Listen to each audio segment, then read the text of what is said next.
Wow, I've forgotten how much I've done. Vice-Chancellor, Lord Mayor, thank you. I'm really, really very honoured. I guess I feel a bit like Julia Roberts in Pretty Woman right now. You know the scene where she's got all the shopping bags and she says to the lady who didn't serve her the day before, big mistake, huge. Well, that's how I feel right now. I'm thrilled. Very early on, I always thought when, not if, I'd ever recover. After feeling I was buried alive in hospital. That's how it felt metaphorically. At this point, I have to thank all the staff at the Northern General that kept me alive, and especially Oliver, Kerry, and running man Matt. I've outed him now. He's called Running Man in my book, but he's called Matt. What they told me in order for me to walk out of hospital and why I needed to do certain exercises was phenomenal. I have to also thank my husband, Mark. He must have felt a very lone voice fighting a system to get me into rehabilitation, all at the same time while juggling a job and 3 young children who were 4, 8 and 10 at the time, with the unconditional support of his mum, especially. Thank you, Anne. Thanks also, Mark, for your loyalty at a time our reality was most people's worst nightmare. My fabulous and resilient children, India, Harvey and Woody, I adore you unconditionally. You gave me the obsessive motivation to recover. I owe you everything. This doctorate came out of the blue and proves that if you believe and try really hard, you will make a difference in this world. Woody, an extra thanks to you. The reason I stand here and I do speaking is because you were responsible at the age of 4 for getting me to believe I could speak. I applaud you for that, so thank you, darling. My mum said I'd never lose a pathway if voluntary movement returned, which was the catalyst to me working relentlessly to try and bring my body back to life. I called it willing in my book. I willed and willed and willed. My life did depend on it. Our futures depended on it. To Al, my partner in crime, she believed in me before I even believed in me. She was phenomenal. She is phenomenal. She stood by me then as she has now. It's been difficult, but with great humour. My friend Ali, my fabulous friend, you've been my rock and you've been my surrogate mum and you were my first boss.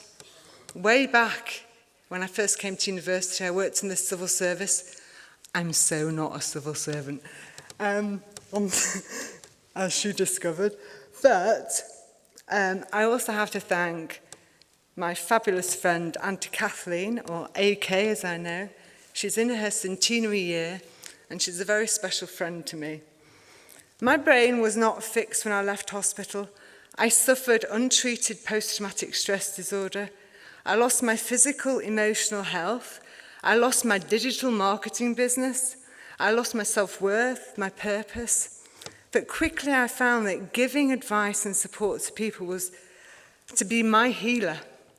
Through my social media connections, I don't raise or quash hopes. I just support people to help give them the self-belief to try.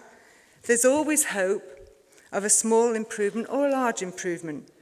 In return, those connections have made me feel useful and worthy and given my life purpose because they help me thrive now in life.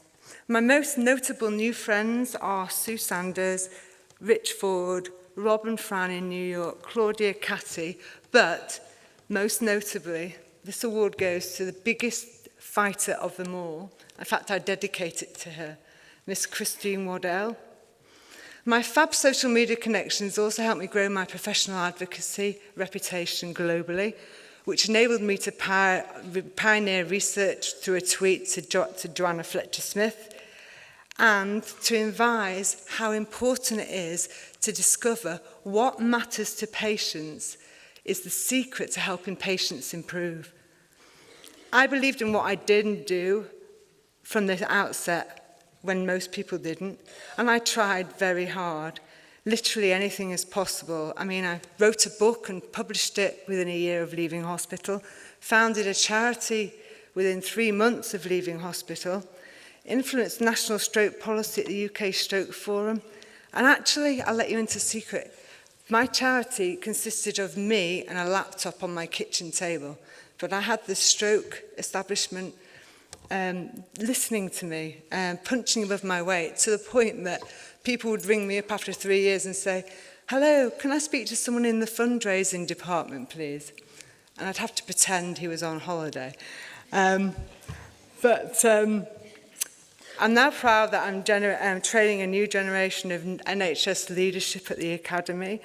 And I will continue to strive to educate the NHS family and friends that actually the emotional needs of strokes survivors of all ages post-hospital back in the community are extreme. And I think we need to help find a better way to give them the support to help support the stroke survivors. Without the stroke survivors feeling they have to educate. I gave a TEDx talk here recently, 2 years ago, in fact, voicing inner thoughts. Very proud of that. A media commentator, corporate speaker. I do know that in less than 8 years, I've professionally learnt many things. You learn more from failing than you do from any success. You can really make anything happen. Giving improves happiness, whilst also making a difference. But I also realise I'm like a spinning top.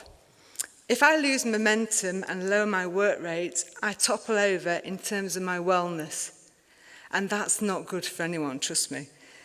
So, finally, my advice to you is never let anyone lower your expectations. If you want to do something, do it. Then work hard. Dream big, try damned hard, give to others, and hope. And finally, as Aristotle says, hope is a waking dream. Thank you.